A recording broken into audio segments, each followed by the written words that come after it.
Jadi teman-teman sekalian, Allah Subhanahu wa taala sudah mengatakan dalam Al-Qur'an Al-Baqarah 120. A'udzubillahi minasyaitonirrajim wa lan tarda ankal yahudu walan nasara hatta tattabi' millatahum.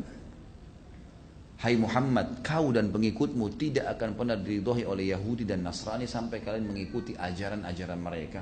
Gitu. Gak bisa. Anda Muslim pasti akan, ini benar. Antara kebenaran dengan kebatilan akan terus bersaing. Gak mungkin antum ditinggal diam.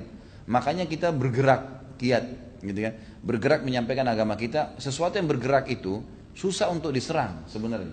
Tapi sesuatu yang vakum mudah untuk diserang. Antum kalau lagi mau berburu, kalau hewannya bergerak terus susah kan dibidik. Tapi kalau dia diam di tempat mudah untuk dibidik. Begitu sekarang muslimin vakum, nggak belajar agama, nggak terapin agamanya. Ya pastilah jadi sasaran gitu kan. Bahkan kata Nabi SAW nanti akan datang di akhir zaman nanti. Kayaknya sudah masuk waktu kita. Kalian akan dikerumuni oleh umat-umat sebagaimana ya, serangga kecil, ya, belatung atau apa, ya, ulat itu memanggil teman-temannya. Riwayat makna yang lain adalah seperti orang yang memanggil teman-temannya untuk ngeroyokin satu nampan makanan. Lalu kata maksudnya diperbutkan ya, diambil, dibunuh, dirampas, dijajah semaunya mereka. Kata para sahabat itu sedikit komunitasnya cuma di Madinah. Ya Rasulullah, apa jumlah kami sedikit waktu itu? Kenapa mereka bertanya ini? Karena mereka waktu itu jumlahnya sedikit tapi orang-orang kafir banyak takut semua, gitu kan? Karena takut dengan kaum muslimin. Lalu kata Nabi SAW, tidak, kalian banyak sekali, tapi kalian seperti buih di lautan. Tidak ada sama sekali masalah.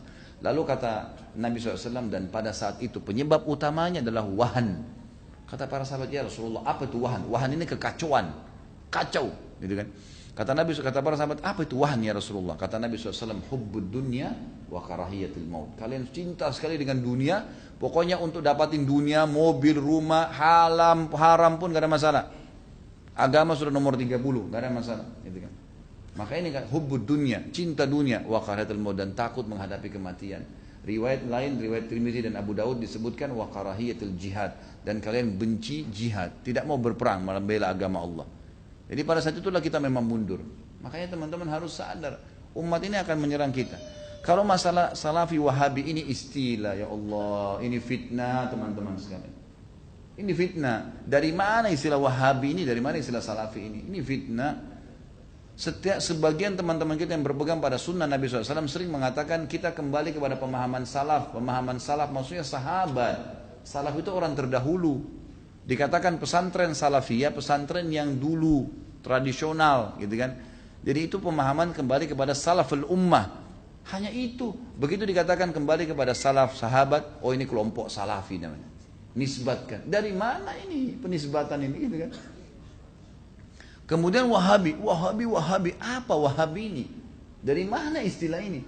Ini keluar dari mulut orang-orang yang tidak bertanggung jawab. Kalau kita lihat cirinya orang wahabi, yang dianggap wahabi orangnya berjenggot jalankan sunnah Nabi. Kalau sholat ke masjid, istrinya pakai tutup aurat.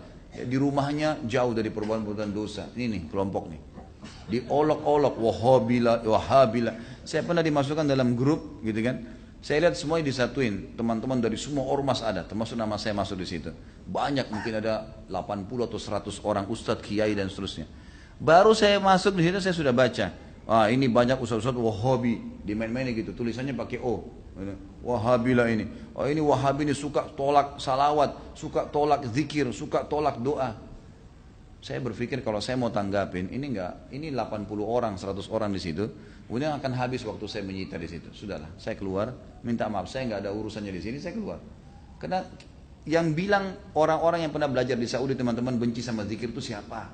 Anda yang fitnah itu. Gimana caranya? Orang yang belajar di Madinah, di Masjid Nabawi, di Mekah, zikir kepada Allah. Bahkan mereka paling banyak zikirnya kepada Allah. Mereka paling banyak zikir, tapi zikirnya pakai adab, nggak teriak-teriak, gitu kan? Nggak karang-karang. Apa yang Nabi SAW ajarin itu yang disebutin. Adab sama Allah, subhanallah, subhanallah. Dilakukan, bukan tidak dilakukan. Tapi tidak ada subhanallah, alhamdulillah. Dibayangkan main-main, Allahu, apa ini? Ini apa ini? Ini kalau zaman Umar sudah diketuk semua kepalanya nih. Ngarang-ngarang gitu kan. Oh ini benci sama doa. Siapa yang bilang benci doa teman-teman sekalian? Antum gak dengar tuh bagaimana Syekh Sudes berdoa sampai hampir 1 jam kalau sholat kunut. Itu dikatakan tuh, itu pentolannya Wahabi katanya. Baik berdoa kuno 1 jam sampai orang semua pada menangis seluruh dunia, antum bilang itu Wahabi. Ini subhanallah ini. Benci doa itu namanya ajib. Sesuatu yang aneh gitu. Bagi saya tuduhan-tuduhan yang tidak beralasan sama sekali, nggak beralasan nih. Yang penting dari Saudi Wahabi, gitu kan. Saya sampai waktu mau berangkat ke Saudi, awal saya mau belajar tahun 90, teman-teman ayah saya sempat titip pesan dari kota Makassar, Khalid, nanti kamu ke Saudi, ambil ilmunya tapi jangan jadi Wahabi. Baik, saya berangkat 6 bulan pertama teman-teman sekalian, semua guru yang masuk saya ketakutan lihat. Ini Wahabi nih. Apa ini Wahabi nih?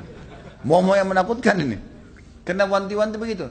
Lama-lama setelah guru masuk, setiap guru masuk di Madinah, wallahi saya bersumpah atas nama Allah teman-teman sekalian, tidak pernah ada sebutan nama Wahabi. Saya tidak pernah dengar kata-kata Wahabi dari mulut mereka. Wallah, yang ada cuman qala Allah, qala Rasul. Allah berfirman, Rasulullah bersabda. Wallahi, saya sumpah di sini, di masjid ini memang begitu ajarannya.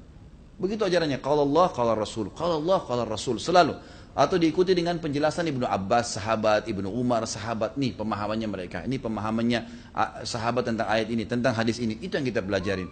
Dan kalau ada masalah fikih didatangkan 4 mazhab semua. Imam Syafi'i bilang begini, ini dalilnya. Imam Ahmad bilang begini, ini dalilnya. Imam Malik bilang begini, Abu Hanifah begini, dalilnya. Jelas, semuanya begitu.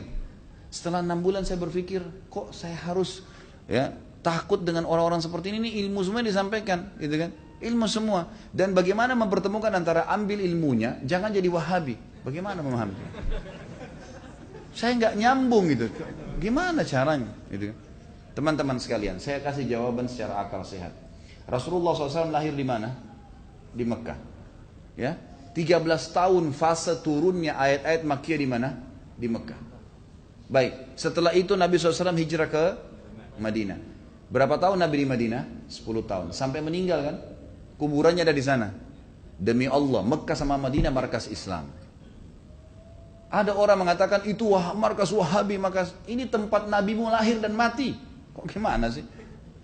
Lalu dikatakan itu ajarannya tidak benar, yang sesat. Padahal kalau kita duduk di majelisnya ulama, ini Rasulullah bersabda, ayat Al-Quran dalam surah ini, selalu itu. Silakan saya tantang siapapun teman-teman sekalian. Bukan tantang. Saya ajak anda kalau lagi umrah, yang mengatakan Wahabi, tolong anda datang ke Masjid Nabawi, Masjid Haram Mekah, duduk di majelisnya salah satu ulama situ. Coba dengar apa yang mereka bilang.